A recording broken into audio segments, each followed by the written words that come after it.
जय हिंद दोस्तों, स्वागत है आपका अपने YouTube channel paramilitary news Hindi में। और आप देख रहे हैं paramilitary news Hindi daily update, जहां हम बात करते हैं बीते 24 घंटे में केंद्र अर्धसैनिक बल के महत्वपूर्ण खबरों का। तो चलिए खबर की शुरुआत करते हैं। एक बड़ी खबर छत्तीसगढ़ से निकल कर आ रही है।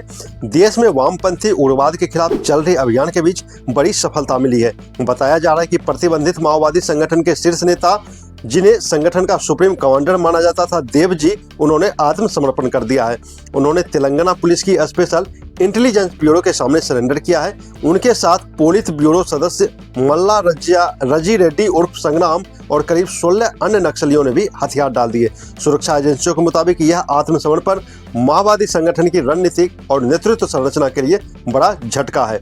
पिछले कुछ महीनों में सुरक्षा बलों की लगातार कार्रवाई, ऑपरेशन और आत्मसमर्पण नीति के कारण नक्सली संगठन पर दबाव बढ़ा है। विशेषज्ञों का मानना है कि यह घटनाक्रम छत्तीसगढ़, तेलंगाना और आसपास के इलाकों में वामपंथी उग्रवाद के कमजोर पड़ने का संकेत हो सकता है। अब एक बड़ी खबर झारखंड से आ रही है, जहां पर आईडी ब्लास्ट में सीआरपीएफ के कोबरा के 2 जवान घायल हो गए हैं।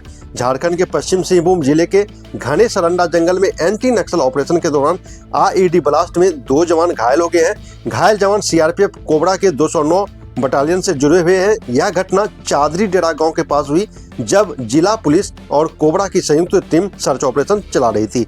बताया जा रहा है कि माओवादियों ने पहले से जंगल में आईडी प्लांट कर रखा था। जैसे ही जवान उस क्षेत्र में पहुंचे, विस्फोट हो गया। एक जवान की हालत गंभीर बताई जा रही है। दोनों को प्राथमिक उपचार के बाद एयरलिफ्ट कर रांची भेजा गया। पुलिस अधीक्षक ने बताया कि घटना के बाद इलाके में कॉम्बिंग ऑपरेशन और तेज कर दिया गया है। सारंडा जंगल लंबे समय से माओवादी गतिविधियों का गढ़ माना जा रहा है।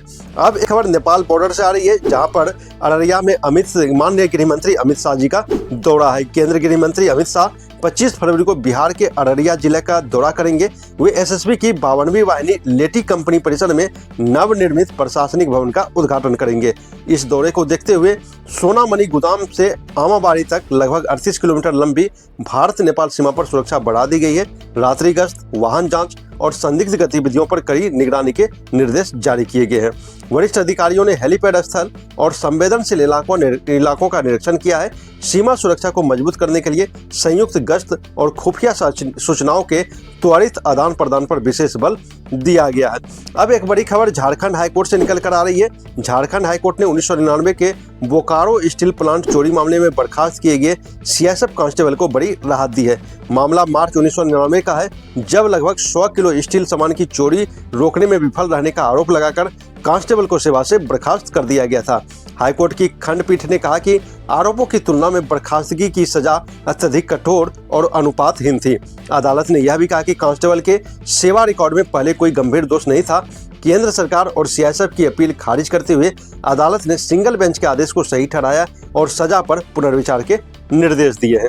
अब एक बड़ी खबर सीएसएफ की तरफ से आ रही है। सीएसएफ डीजी ने कोचीन में बैरक कॉम्प्लेक्स का उद्घाटन किया। सीएसएफ के डीजी प्रवीर रंजन ने केरल में एएसजी कोचीन में इंटीग्रेटेड बैरक कॉम्प्लेक्स का उद्घाटन किया।